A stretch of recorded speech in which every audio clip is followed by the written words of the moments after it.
Capítulo 11. Gênese espiritual. Princípio espiritual, união do princípio espiritual e da matéria, hipótese sobre a origem dos corpos humanos, encarnação dos espíritos, reencarnações, emigrações e imigrações dos espíritos, raça adâmica, doutrina dos anjos decaídos. Princípio espiritual. 1. A existência do princípio espiritual é um fato que não tem, por assim dizer, mais necessidade de demonstração que o princípio material. É, de alguma sorte, uma verdade axiomática. Afirma-se por seus efeitos, como a matéria por aqueles que lhe são próprios. Segundo o princípio, todo efeito tem uma causa. Todo efeito inteligente deve ter uma causa inteligente. Não há ninguém que não faça a diferença entre o movimento mecânico de um sino agitado pelo vento e o movimento desse mesmo sino destinado a dar um sinal, uma advertência, atestando por isso mesmo um pensamento, uma intenção. Ora, como a ninguém pode vir a ideia de atribuir o pensamento à matéria do sino, disso se conclui que está movido por uma inteligência a qual serve de instrumento para se manifestar. Pela mesma razão, ninguém tem a ideia de atribuir o pensamento ao corpo de um homem morto. Se o homem vivo pensa, é, pois, que há nele alguma coisa que não há mais quando está morto. A diferença que existe entre ele e o sino é que a inteligência que faz mover este está fora dele, ao passo que a que faz o homem agir está nele mesmo. 2. O princípio espiritual é o corolário da existência de Deus. Sem esse princípio, Deus não teria razão de ser, porque não se poderia mais conceber a soberana inteligência reinando durante a eternidade, somente sobre a matéria bruta, que um monarca terrestre não reinando durante toda a sua vida, senão sobre pedras. Como não se pode admitir Deus sem os atributos essenciais da divindade, a justiça e a bondade, essas qualidades seriam inúteis se não devessem se exercer senão sobre a matéria. 3. Por outro lado, não se poderia conceber um Deus soberanamente justo e bom, criando seres inteligentes e sensíveis para destiná-los ao nada, depois de alguns dias de sofrimentos sem compensações, repassando sua visão dessa sucessão indefinida de seres que nascem sem o ter pedido, pensam um instante para não conhecerem senão a dor e se extingue para sempre depois de uma existência efêmera. Sem a sobrevivência do ser pensante, os sofrimentos da vida seriam, da parte de Deus, uma crueldade sem objetivo. Eis porque o materialismo e o ateísmo são os corolários um do outro. Negando a causa, não podem admitir o efeito. Negando o efeito, não podem admitir a causa. O materialismo, portanto, é consequente consigo mesmo, se não o é com a razão. 4. A ideia da perpetuidade do ser espiritual é inata no homem. Nele está no estado de intuição e de aspiração. Compreende que só aí está a compensação às misérias da vida. Por isso sempre houve, sempre haverá mais espiritualistas que materialistas e mais deístas do que ateus. A ideia intuitiva e ao poder do raciocínio, o Espiritismo vem acrescentar a sanção dos fatos, a prova material da existência do ser espiritual, de sua sobrevivência, de sua imortalidade e de sua individualidade. Ele precisa e define o que este pensamento tinha de vago e de abstrato. Mostra-nos o ser inteligente agindo fora da matéria, seja depois, seja durante a vida do corpo. 5. O princípio espiritual e o princípio vital são uma só e a mesma coisa? Partindo, como sempre, da observação dos fatos, diremos que se o princípio vital fosse inseparável do princípio inteligente, não haveria aí qualquer razão para confundi-los. Mas uma vez que se vêem seres que vivem e não pensam, como as plantas, corpos humanos serem ainda animados da vida orgânica, então que não existe nenhuma manifestação do pensamento, que se produzem no ser vivo movimentos vitais independentes de todo ato de vontade, que durante o sono a vida orgânica está em toda a sua atividade, ao passo que a vida intelectual não se manifesta por nenhum sinal exterior. Há lugar para se admitir que a vida orgânica reside num princípio inerente à matéria, independente da vida espiritual, que é inerente ao espírito.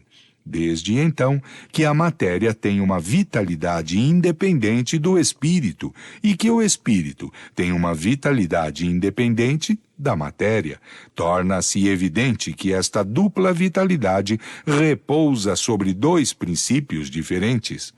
Capítulo 10, números 16 a 19. 6. O princípio espiritual teria sua fonte no elemento cósmico universal?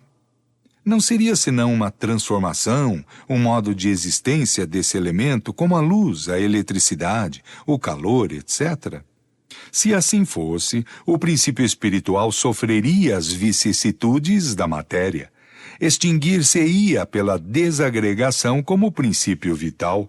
O ser inteligente não teria senão uma existência momentânea como o corpo, e na morte reentraria no nada, ou, o que vem a ser o mesmo, no todo universal.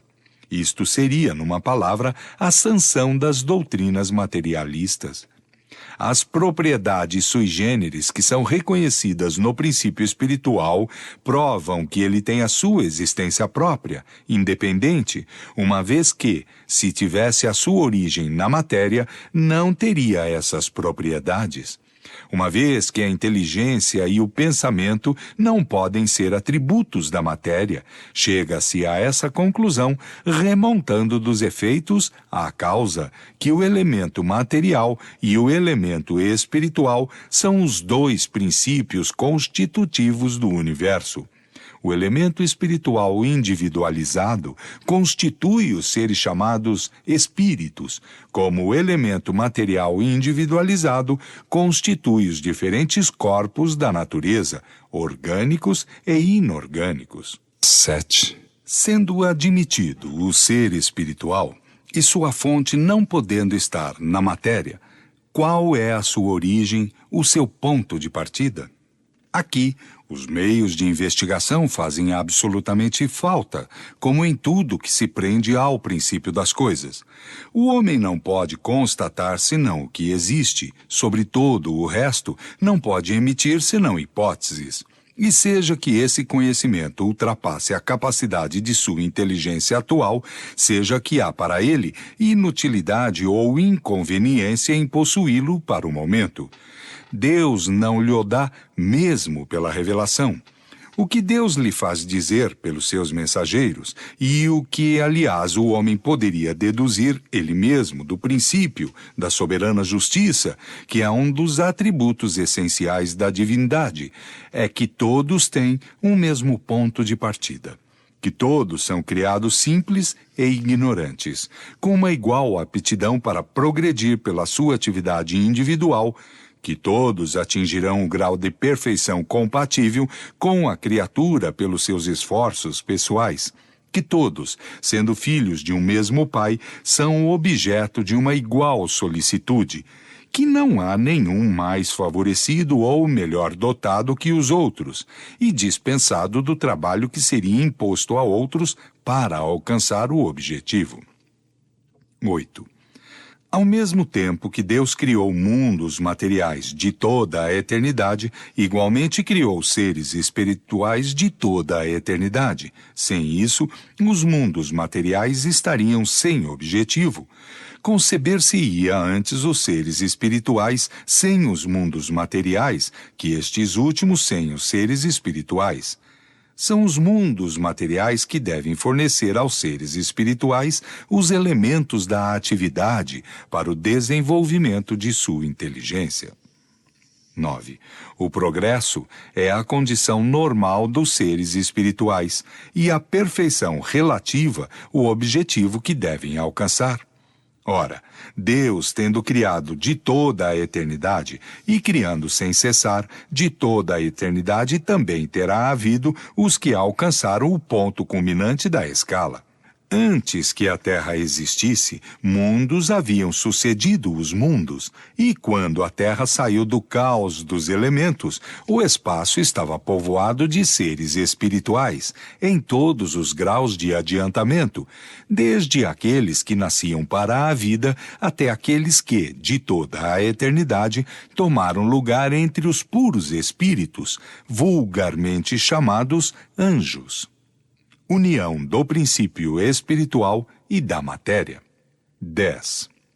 Devendo a matéria ser o objeto de trabalho do espírito para o desenvolvimento de suas faculdades, era necessário que pudesse atuar sobre ela, por isso veio habitá-la, como o lenhador habita a floresta. Devendo ser a matéria ao mesmo tempo o objetivo e o instrumento de trabalho, Deus, em lugar de unir o espírito à pedra rígida, criou para seu uso corpos organizados, flexíveis, capazes de receber todos os impulsos de sua vontade e de se prestar a todos os seus movimentos. O corpo é, pois, ao mesmo tempo, o envoltório e o instrumento do espírito, e à medida que este adquire novas aptidões, ele reveste um envoltório apropriado ao novo gênero de trabalho que deve realizar, como se dá a um obreiro ferramentas menos grosseiras à medida que ele seja capaz de fazer uma obra mais cuidadosa. 11.